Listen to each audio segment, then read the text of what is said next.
So, mainit na hapon sa ating lahat. For today's video, ihahanda ko yung, may nagbook pala na buffet, yung dessert buffet na sideline namin na pangrenta. So, nakalimutan kong ihanda. So, ngayon, ihahanda ko yung mga gamit para bukas, para mamaya makuha na nila yung nagrenta. Yung mga kailangan nila para sa kanilang party. So, ngayon guys, grabe. Ang makikita nyo. Ang init ng panahon. Ayan oh. Init. Pinapawisan ako dito sa room.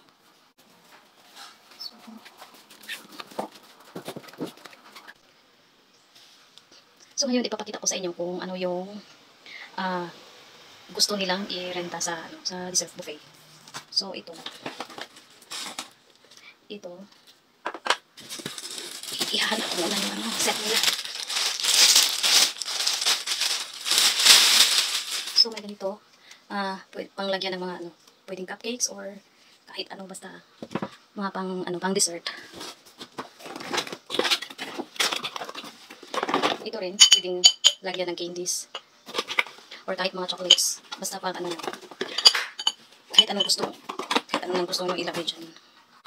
So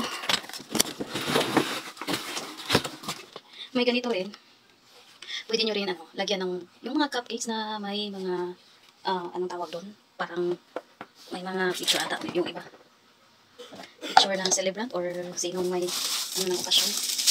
Dito pwede mo rin lagyan ng kahit ano.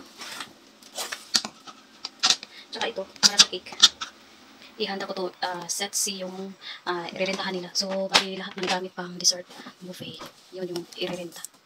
So ito papalitan ko muna yung name dito kasi ang ang okasyon bukas parang birthday ng anak nila, second birthday. So papalitan ko yung name kasi yung last na nagrenta anniversary, kaya yan, hindi ko pa nakuha. So ihanda ko muna yung next na rerenta. So ipapakita ko din ito sa inyo. So donuts, so pwede yung donuts ilagay dito. So ano pa,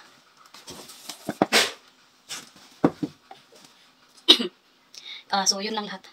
Bali may din kami, may anong tawag dito, juice dispenser. Pero parang hindi sila natuloy na magrenta ng juice dispenser. Ipaano ko pa mamaya i-confirm kung itutuloy nila.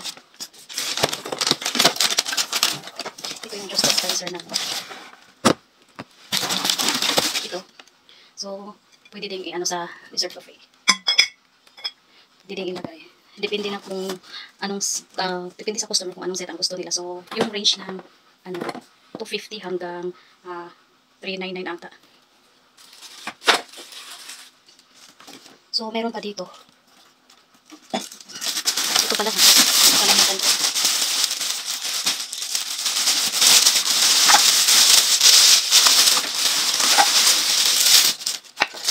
May ganito din. So, depende na yun sa customer kung paano nila i-decorate yung mga mga dessert, cupcakes or anong mga ilalagay ng mga cakes or mga decorations para sa party nila. Munti ko na nga palang nakalimutan, may isa pa. So, may isa rin kami ganito.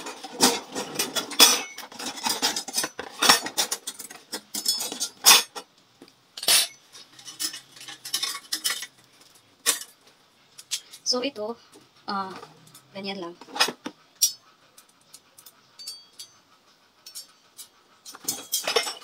So, may mga ganyan. So, ang cute yan tingnan, diba? Ang cute yan tingnan, parang Ferris wheel. Ferris wheel ng mga cupcakes. Lalo na yung may mga toppings ng mga pictures.